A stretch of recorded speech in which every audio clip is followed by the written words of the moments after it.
রাজ্য সরকারের বিভিন্ন জনহিতকারী প্রকল্প ও উন্নয়নের খতিয়ান তুলে ধরতে গ্রামে গ্রামে পৌঁছে যাচ্ছেন জলপাইগুড়ি জেলা পরিষদের সভাধিপতি কৃষ্ণা রায়বর্মন।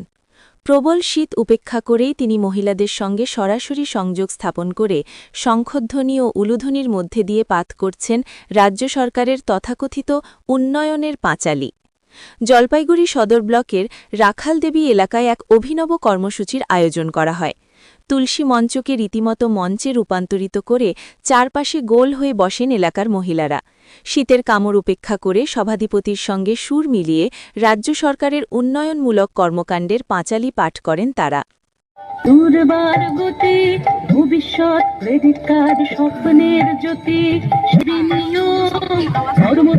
সুনিশ্চিত।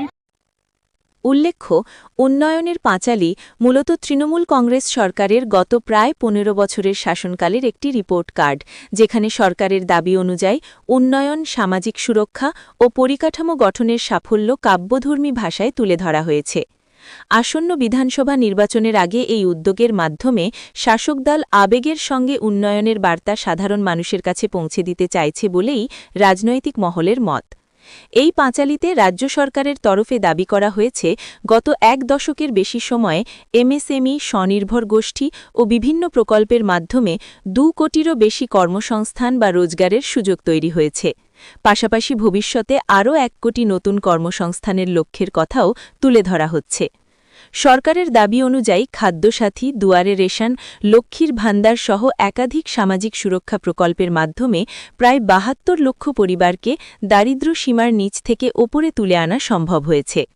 পথশ্রী প্রকল্পে গ্রামীণ রাস্তা নির্মাণ ও সংস্কার, বাড়ি বাড়ি পানীয় জল সংযোগ, স্বাস্থ্য পরিকাঠামোর বিস্তার এসবকেও উন্নয়নের বড় উদাহরণ হিসেবে তুলে ধরা হয়েছে। স্বাস্থ্য বাজেট বৃদ্ধি, কন্যাশ্রী, রূপশ্রী ও লক্ষ্মীর ভাণ্ডারের মতো প্রকল্পগুলিকে নারী ক্ষমতায়নের মডেল হিসেবেও উন্নয়নের পাঁচালীতে বিশেষ গুরুত্ব দেওয়া হয়েছে। যদিও বিরোধীদের অভিযোগ, এই পাঁচালী আসলে নির্বাচনী প্রচারের স্বার্থে তৈরি একপেশে উন্নয়ন চিত্র। শিল্প বিনিয়োগ ও স্থায়ী কর্মসংস্থানের ঘাটতির প্রসঙ্গ তুলে ধরে তারা এই দাবিগুলিকে প্রশ্নের মুখে ফেলেছে। সব মিলিয়ে জলপাইগুড়ির গ্রামে গ্রামে সভাধিপতির এই কর্মসূচি একদিকে যেমন শাসক দলের উন্নয়ন বার্তা পৌঁছে দেওয়ার কৌশল, তেমনি অন্যদিকে তা ঘিরে রাজনৈতিক বিতর্কও নতুন করে মাথাচাড়া দিচ্ছে।